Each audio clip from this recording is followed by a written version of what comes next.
Bincang asik bareng Rajak.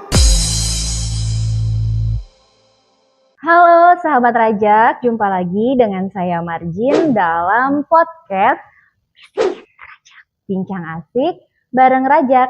Di sini kita akan membahas seputar edukasi kesehatan juga layanan yang ada di Rajak Hospital Purwakarta. Sahabat Rajak, jangan lupa pantengin terus podcast ini di channel YouTube kami, Rajak Hospital Purwakarta. Jangan lupa buat like, komen, dan subscribe. Juga tekan tombol loncengnya ya. Sahabat Rajak, kali ini kita kedatangan tamu spesial, yakni seorang dokter spesialis yang berpraktik di Rajak Hospital Purwakarta.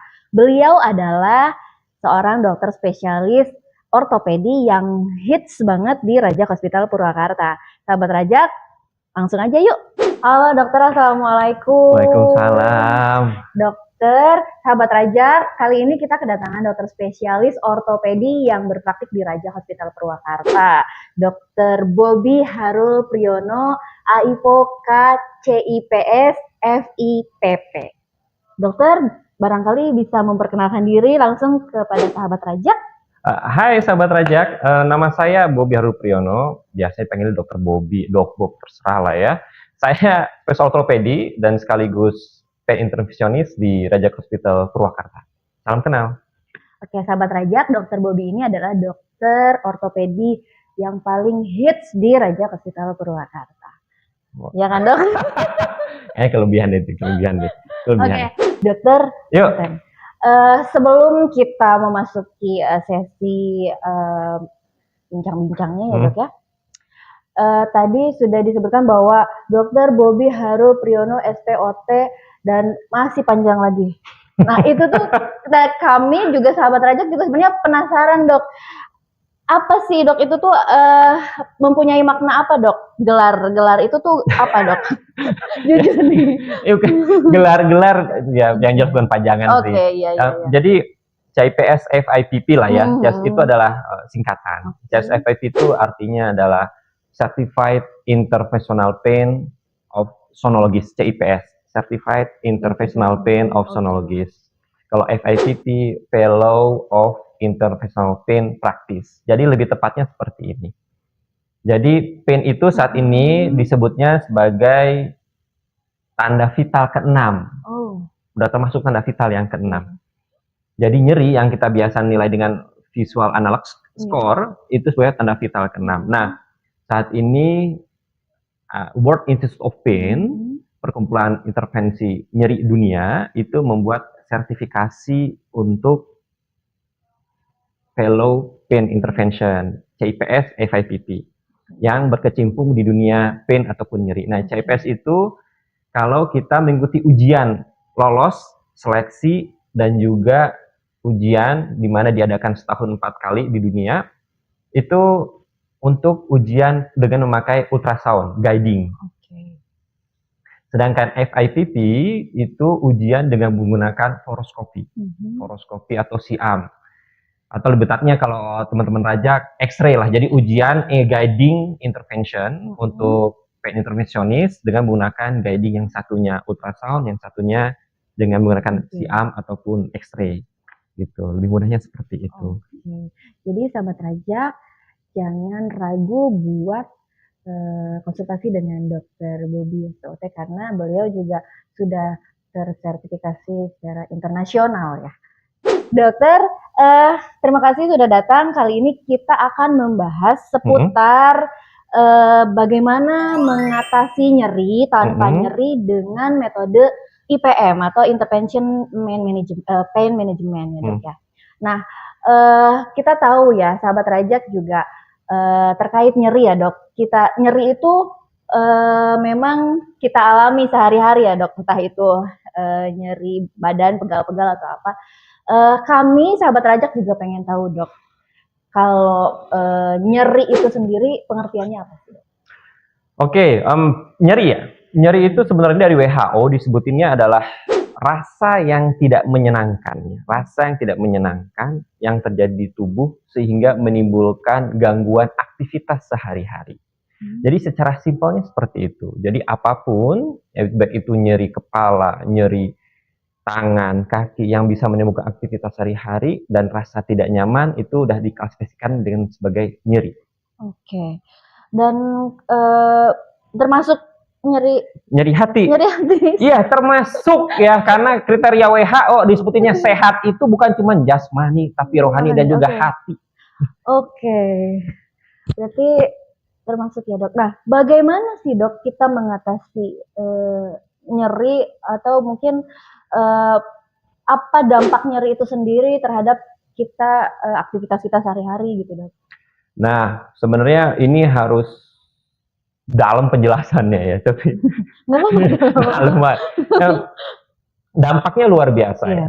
Dampaknya luar biasa. Bagaimana kalau dalam pasien saya yang paling gila, saya bilang paling gila itu adalah pasiennya tuh merasakan nyeri dari tahun 2007. Baru ketemu saya 2024. Jadi 2007-2024, kurang lebih berarti 17 tahun merasakan nyeri punggung dan pinggang, di mana dia harus menahan nyeri itu, bahkan tidur pun bangunnya itu terganggu, sehingga kualitas hidupnya itu juga menjadi terganggu. Jadi kesehariannya itu menjadi terganggu. Bahkan yang lebih parah lagi, ada case adalah bagaimana nyeri itu pasiennya itu datang dengan tempat tidur.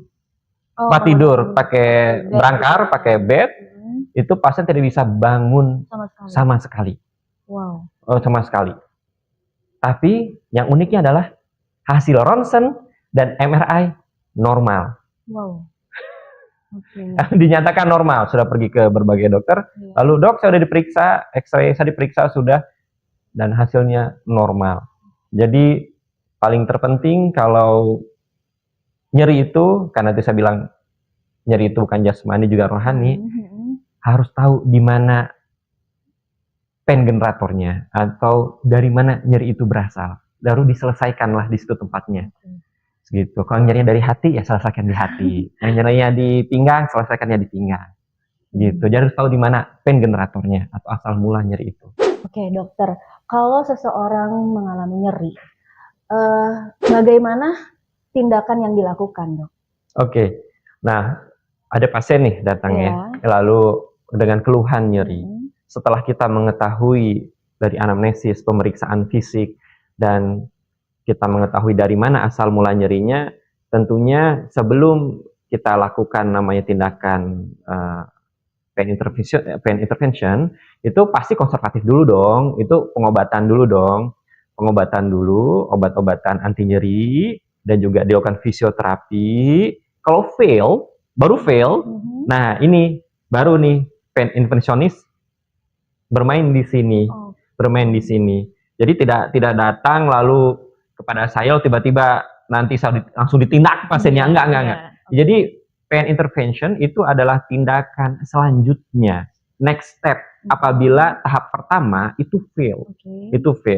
Jadi yang pengobatan oral konservatif, baik itu obat minum ataupun obat oles, dan juga nanti setelah itu fisioterapi fail, kita evaluasi lagi. Kalau memang fail ataupun pasien masih mengeluh nyeri, baru dilakukan pain intervention. Oke, jadi pain intervention itu adalah next step, bukan dari kalau misalnya kita sudah ada nyeri langsung dilakukan pain intervention, ya dok ya? Iya. Oke, dokter.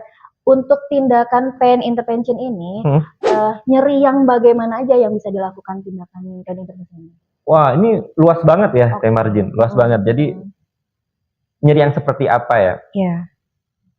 Mulai dari yang saya tanganin ya. Saya tangani itu mulai dari nyeri leher sampai nyeri di telapak kaki. Jadi bisa telapak kaki. Jadi, nyeri leher, nyeri pundak, nyeri punggung, nyeri tangan, gitu. Sampai telapak kaki. Nah, kenapa orang-orang saat ini lebih prefer untuk ke IPM, ke pain intervention? Karena saat ini orang-orang berpikiran nggak mau dioperasi. Jadi IPM itu sebenarnya itu adalah bagaimana kita berusaha pasien itu tidak sampai dioperasi, Dan apabila mau dioperasi pun itu adalah last option. Last option. Karena kita tahu operasi itu menyakitkan. Gampangannya, Dokter Bobi, kalau Dokter Bobi mau dioperasi nggak sejak saya nggak mau. Sebisa mungkin kalau ada pasien nyeri, itu saya memperlakukan seperti saya sendiri, dan saya berusaha, saya sendiri nggak mau dioperasi. Kecuali terpaksa, saya bilang. Kalau saya terus bilang pada pasien tuh, terpaksa gitu. Jadi, Dok, apakah apakah IPM itu dilakukan di mana aja gitu? Itu dari semua tubuh. Bisa ya? Bisa seluruh tubuh. Dan bagusnya lagi Teh Marjin. Ada penelitian dari 531.000 pasien nyeri pinggang dievaluasi nyeri pinggang ya dengan degenerative condition. 531.000. Itu sembuh tanpa operasi 98,3%. Wow. Jadi cukup besar, dan yang dioperasi hanya 1,7. Jadi dari 100 pasien yang nyeri pinggang, itu yang butuh operasi cuma 1. Berdasarkan penelitian itu ya, dari 531.000 pasien itu. Jadi benar-benar ini tuh adalah sebuah jalan bagi kita untuk melakukan sesuatu tapi tidak menyakitkan. Gitu. Jadi tanpa operasi ya, Dok? Tanpa operasi. Tapi Dokter Dwi pasti ada yang tapi ada dong yang dioperasi, ada. Tapi ya 1-2% dari 100 itu. Ada, pasti ada gitu. Nah, Dokter, untuk batasan usia sendiri, ada batasan usia tidak yang pasien-pasien yang dilakukan IPM ini? Saya jawab nggak ada. Hampir nggak ada. Jadi bisa ya, Dok ya? Mungkin bisa. Dari sampai usia lanjut pun, dan mungkin kebanyakan juga pasien usia lanjut, betul. Itu dia, Teh Marjin. Jadi permasalahannya itu kalau di Indonesia adalah pasien kan takut operasi, nggak mau dioperasi, udah tua. Kan Dok, tulang saya keropos. Dok, kan tulang saya udah keropos dan saya sudah tua, udah 70 tahun, masa mau dioperasi? Dok, bisa nggak disuntik aja? Nah gitu, mereka kalimatnya gitu. Bahkan beberapa pasien mengharapkan saya untuk menyuntik mereka tanpa gitu dong Dok, gitu, suntik aja. Gitu. Jadi pasien juga ya merasa tenang mungkin. Betul. Karena contohnya kemarin nih ada seorang dosen datang ke rumah sakit yang lain, lalu sakit lutut langsung operasi.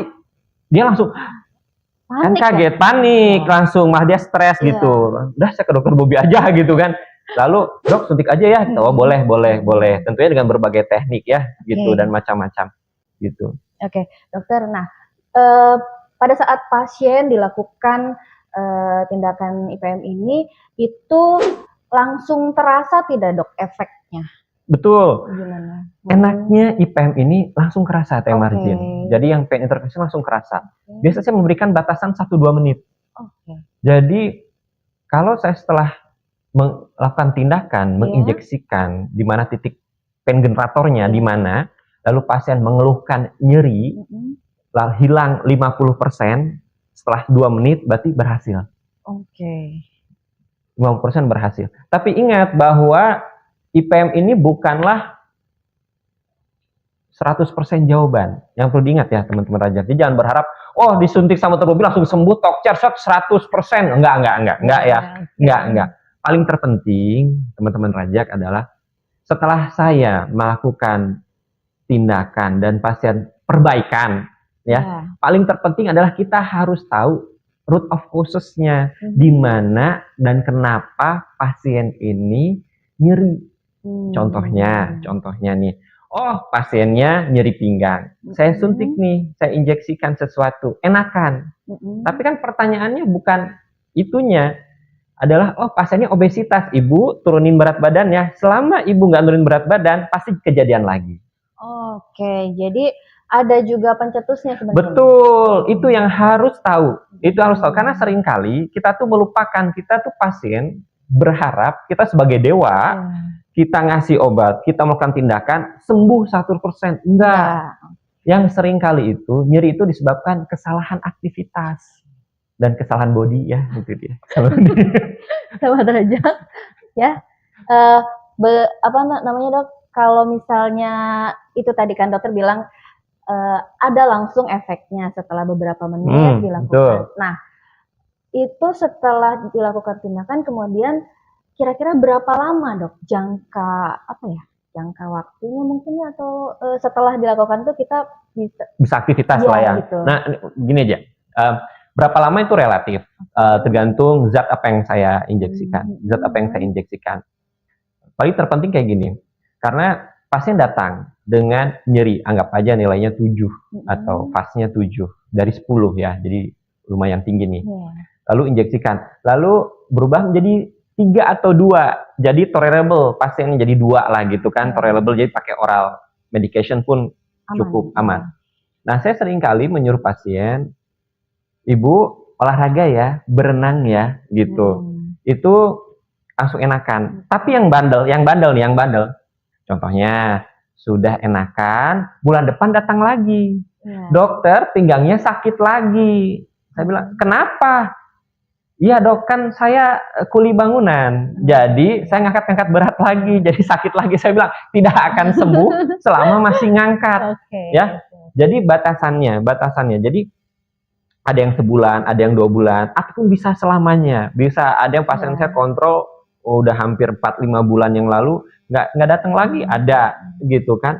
Tapi yang terpenting adalah kita sebagai dokter tahu di mana root of causes-nya, penyebab utamanya apa, lalu kita menyarankan pasien. Karena seringkali kita hidup di Indonesia tuh hidupnya nggak sehat. Kita adalah negara nomor 1 tukang mager alias malas jalan. Ya kan? Kaum rebahan. Dan ada penelitian lagi, semakin banyak rebahan itu semakin gampang nyeri. Udah ada penelitiannya. Kamu kalau banyak rebahan ya, mager, semakin banyak nyeri. Aduh, merasa tersindir saya. Oke dok. Jadi si efek jangka waktu dilakukannya tindakan IPM ini memang relatif tergantung lagi kembali lagi kepada masing-masing pasien ya dok ya. Oke, sahabat Rajak, dari tadi dok ya kita sudah berbicara mengenai IPM. Nah, sebenarnya prosedur atau tindakannya itu sendiri seperti apa dok? Tindakannya seperti apa? Wah, ini hal yang menyakitkan langsung. Ya. Jadi IPM tuh banyak macam jenisnya. Nah, yang biasa saya lakukan di sini, adalah kita menginjeksikan zat ataupun obat anti nyeri ataupun obat anti radang di mana pain generator itu terpusat. Gitu. Jadi berarti dok disuntik, iya, tapi tenang ya, nggak salah suntik, nggak cubak-cabak ya, langsung suntik, tapi pakai guiding, jadi aman. Lalu dengan suntikannya gede atau dok? Enggak, karena memang langsung ke target site, jadinya zat yang disuntikannya 3 cc, dikit sekali 3 cc, dan jarumnya pun memakai jarum yang kecil tapi panjang. Kecil, tipis, tapi panjang. Karena misalnya di punggung ataupun di pinggang itu kan lemaknya, ototnya kan tebel ya. Jadi saya harus ke target site-nya panjang. Tapi karena menggunakan guiding, enaknya lebih enak dan langsung ke tepat target site-nya. Oke, sahabat Rajak, jadi jangan takut walaupun tadi seperti Dr. Bobby bilang, pada saat kita dilakukan prosedur tindakan IPM itu memang menggunakan jarum yang panjang tapi kecil, itu tidak usah khawatir karena kita tahu Dr. Bobby juga sudah tersertifikasi secara internasional. Jadi insya Allah aman ya sahabat Rajak. Oke, dokter. Nah, untuk IPM sendiri ya dok, berapa persen tingkat keberhasilan yang dilakukan tindakan ini? Wow, kalau saya jawab, kalau dari ini berdasarkan penelitiannya itu ya 90% lebih. Wow. Lebih mudahnya, saya pun meng-IPM-kan istri saya sendiri. Ini kayak saja ya. Jadi istri saya sendiri itu mengeluh nyeri dari tahun 2010. Itu mengeluh nyeri pundak dan nyeri pinggang. Sudah dilakukan berbagai tindakan dan fisioterapi, baik itu brain needling, apapun sudah dilakukan, tapi nyeri. Bahkan tidur masih nyeri. Jadi tidur lalu bangun itu nyeri pundak. Itu nyeri pundak. Dan saya melakukan tindakan tahun 2022 kurang lebih, jadi 12 tahun istri saya mengeluh. Dan Saya sebagai dokter, gimana sih Mas?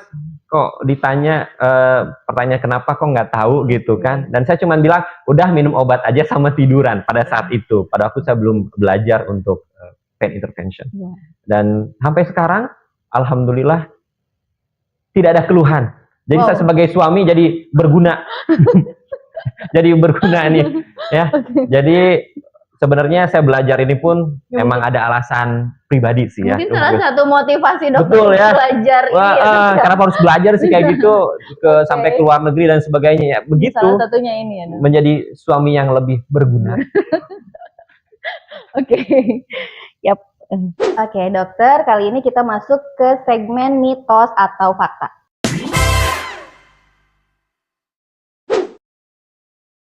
Oke. Mitos atau fakta yang pertama ya dok. Nah, tindakan IPM ini efektif untuk mengobati semua jenis rasa sakit. Mitos atau fakta? Mengobati semua jenis rasa nyeri. Saya jawab, fakta. Fakta. Kecuali sakit hati ya. Sakit hati itu nggak bisa. Oke. Ya. Kalau sakit hati tidak bisa ya dok pakai IPM? Oh nggak bisa, nggak bisa. Itu harus ke psikolog ya. Oke, mitos atau fakta yang kedua ya dok. Tindakan IPM dilakukan dalam waktu yang sebentar. Sebentar ya. Nah kalimat sebentar kan relatif ya. Tindakannya relatif. Tapi maksimal sih selama saya melakukan tindakan itu 40 menit. Okay. 40 menit. Jadi 40 menit ya. Tapi dok ada yang sebentar nggak? Ada yang 5 menit. Ada. Kapan saya sebentar, kapan saya lama? Sebentar itu kalau pasiennya tuh akut. Okay. Lama itu kalau pasiennya kronik. Maksudnya gimana? Mengeluh nyerinya tuh udah lebih dari 3 bulan. Okay. Jadi 3 bulan. Jadi saya kesulitan mencari pain generator. Jadi harus mencari pain generator. Okay. Gitu itu. Tapi kalau yang akut dok baru nyeri 3 minggu, dok baru nyeri 2 minggu diobatin, nah itu sekali cepat 5 menit juga selesai kalau itu. Sip. Jadi sebentarnya ini adalah relatif ya dok. Betul. Tidak bisa ditentukan seberapa ya beberapa menit. Ya, based on case. Oke. Mitos atau fakta yang selanjutnya dokter, apakah IPM itu masuk ke tindakan operasi? Wow, kalimat ini. Ya, betul. Ya. Ini saat ini dengan operasi saya jawab tidak. Okay. Saya jawab tidak karena betul penrajak ya. Mikirnya tuh ya, kalau saya sering memberikan inform konsen kepada pasien, ibu, ini saya mau tindakan, ya, tapi ini mah nggak dibelek atau jadi kita pakai Sundanya, ya. Sundanya keluar. Jadi tidak pakai pisau. Jadi tindakan ini bukan tindakan operasi.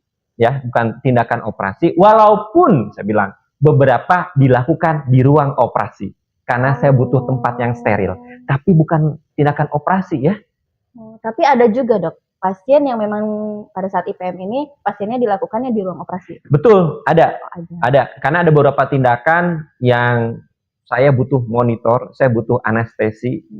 Dan saya untuk memantau tanda vitalnya karena ada beberapa struktur yang penting kalau kita bermain di tulang belakang itu takutnya terjadi namanya vagal reflex. Jadi tiba-tiba tesnya turun, ngedrop. Kan saya takut kalau udah ngedrop gitu. Tapi kalau yang di luar tulang belakang saya lakukan itu di poliklinik. Oke.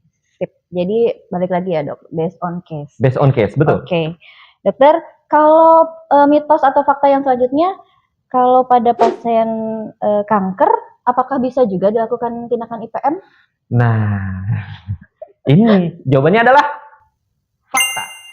Nah, jawabannya fakta. Jadi untuk penanganan kanker kita bisa menggunakan IPM, terutama pasien-pasien end stage, stadium 4 sudah metastasis. Kan tidak mungkin disembuhkan, sulit. Walaupun kemo, walaupun radioterapi seringkali muncul lagi, rekuren. Sehingga membutuhkan pasien itu kalau bisa meninggalnya itu tidak kesakitan. Jadi rest in peace. Yes. Jadi meninggal tenang-tenang. Jadi itu bisa gunakan tindakan di IPM untuk mengurangi rasa nyeri sehingga pasiennya bisa meninggal lebih tenang, tidak kesakitan. Oke, jadi untuk pasien-pasien kanker, pasien-pasien terminal pun bisa dilakukan tindakan Betul. IPM. Oke. Dokter masih ada lagi nih, kalau tindakan setelah pasien dilakukan tindakan IPM, pasien itu bisa langsung pulang atau harus rawat inap dulu atau gimana, Dok? Based on case. Balik lagi Based on case ya. Tapi rata-rata 95% lah saya bilang ya, 10% lah lebih lah ya. 10% itu pasien bisa langsung pulang. Bisa langsung pulang. Bisa langsung pulang. Bisa langsung pulang. Jadi jawabannya itu fakta. Fakta bisa langsung pulang. Bisa langsung pulang kecuali memang ada namanya adalah komplikasi yang tidak terduga oleh saya sehingga butuh pemantauan 1 malam. Tapi 90% dilakukan di poli, di ruang operasi itu bisa langsung pulang. One day care. One day care ya. Oke. Balik lagi ya sahabat Rajak, based on case. Oke. Untuk mitos fakta yang terakhir mungkin ya, Dok. Nah, intervention pain management ini dapat meningkatkan kualitas hidup pasien dan juga dapat membantu aktivitas pasien. Itu mitos atau fakta? Itu jawabannya adalah fakta. Saya pun meminta teman saya untuk mengintervention diri saya sendiri.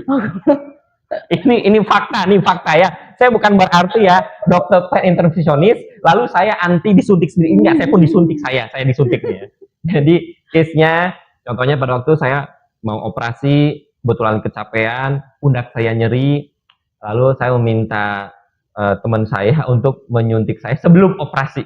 Saya bilang, ini pundak saya nyeri, saya harus operasi, tolong suntik saya dulu. Jadi saya sendiri sebagai pasien ya, itu operasi lebih enak. gitu. Kembali lagi dokter juga manusia ya. Iya, saya juga bisa nyeri. Ya, saya juga bisa nyeri sama. Oke. Jadi memang IPM itu benar-benar mempengaruhi kualitas hidup seseorang ya, Dok, setelah dilakukan IPM ini ya, Dok. Oh iya, betul. Banyak yang sudah chronic pain, Teh Margin. Pasiennya depresi. Gitu. Kemarin contohnya adalah pasiennya nyeri di telapak kaki. Telapak kaki sudah hampir berapa? 1 tahun. 1 tahun. Tidak ketemu di mana pain generatornya, root of causes-nya gimana, ya kan? Sampai pasiennya itu ke dokter spesialis jiwa. Iya, spesialis jiwa. Karena pasiennya sudah stres, jadi udah nyeri. Bahkan, saya bilang, bahkan nih, ada lagi yang lebih parah lagi nih. Ya, pasiennya udah sakit dari tahun 2016, datang kepada saya. Nyeri ankle, ya kan? 2016, tapi datang saya baru berapa bulan yang lalu ya. Datang ke saya minta apa? Minta dipotong kakinya. Kita potong kakinya. Karena saking udah nyerah. Betul, sudah nyerah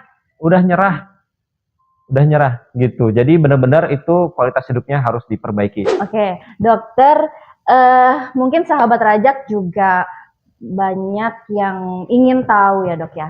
Untuk tindakan di ortopedi ini selain intervention pain management ini ada apa lagi nih kira-kira selain IPM ini? Oke, jadi kita kembali lagi ke awal. Jadi orthopedic surgeon atau ortopedi itu adalah sebuah cabang ilmu itu baik menyangkut ya, saya bilang menyangkut ekstremitas. Ekstremitas maksudnya tulang atas dan tulang bawah, mulai dari panggul sampai ke kaki dan juga dari shoulder sampai ke ujung jari dan juga tulang belakang. Itu yang menyangkut baik ya, kelainan tulang, pembuluh darah, otot, ligamen, tendon.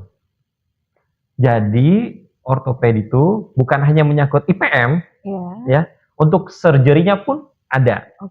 Ada tindakan baik itu yang menyangkut tadi kelainan pada tulang, pembuluh darah, otot, ligamen maupun tendon. Jadi mungkin, nah dok, sedikit kita berdiskusi juga ya. Kebanyakan itu mungkin ada beberapa sahabat Rajak yang misalnya terjadi pasien atau jatuh mungkin dari pohon atau apa, kakinya yang kena, dan itu tuh kalau misalnya masyarakat awam masih banyak setelah kejadian itu langsung diurut.